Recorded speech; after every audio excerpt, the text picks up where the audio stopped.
प्यारे बच्चों, online classes में फिर से आपका अभिनंदन।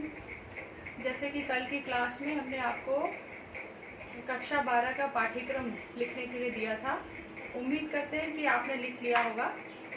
अब हम आपको किस तरह से हम इसको मंथ वाइज डिवाइड करके पढ़ेंगे इसके बारे में बताएंगे और उसके उपरांत पहला टॉपिक जो आपका है उसे स्टार्ट करेंगे। ओके बच्चों, आप सभी बच्चे कक्षा 11 में आ चुके हैं और ये है आपका पाठ्यक्रम। इसमें सबसे पहले जो आपको लिखवाया था वो अप्रैल माह में आपका जो पाठ्यक्रम है वो खंड का और खा दो भागों में विभाजित है, जिसमें अप्रैल माह में आप जो है क्या क्या पढ़ेंगे वो देखिए। आप व्यष्टि अर्थशास्त्र पढ़ेंगे, उसका परिचय पढ़ेंगे, उपभोक्ता के व्यवहार का सिद्धांत, उपयोगिता पढ़ेंगे, मांग का नियम पढ़ेंगे और मांग की लोच पढ़ेंगे। इसी के क्रम में मई माह में आप खंड का उत्पादन तथा लागत पढ़ेंगे, उत्पादन फलन पढ़ेंगे, उत्पत्ति के नियम पढ़ेंगे, उत्पादन लागत तथा वर्गीकरण पढ़ेंगे। इसके बाद में आपका ग्रीष्म अवकाश हो जाएगा। तो ये सिलेबस आप लिख चुके हैं। पूरा सिलेबस डिस्कस करने में समय लगेगा, इसलिए हम सबसे पहले व्यष्टि अर्थशास्त्र के बारे में आपको आज पढ़ाएंगे।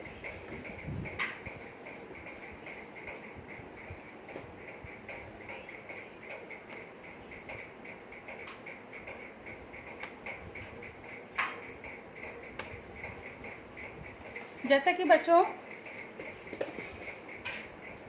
आप पहले की क्लासेस में पढ़ चुके हैं कि अर्थशास्त्र क्या है, अर्थशास्त्र विषय क्या है।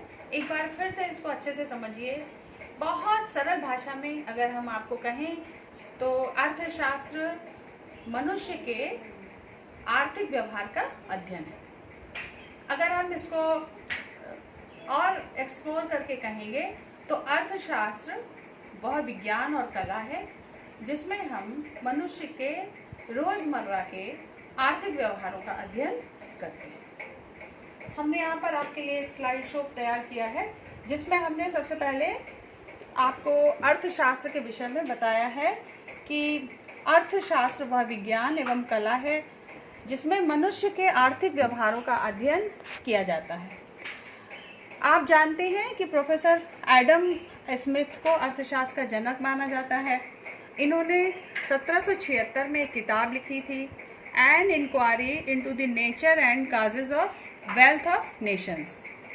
इस किताब के पब्लिश होने के बाद से ही अर्थशास्त्र विषय अलग विषय के रूप में पढ़ा जाने लगा। बच्चों, अर्थशास्त्र को अलग अलग अर्थशास्त्रियों ने अलग अलग प्रकार से परिभाषित किया है।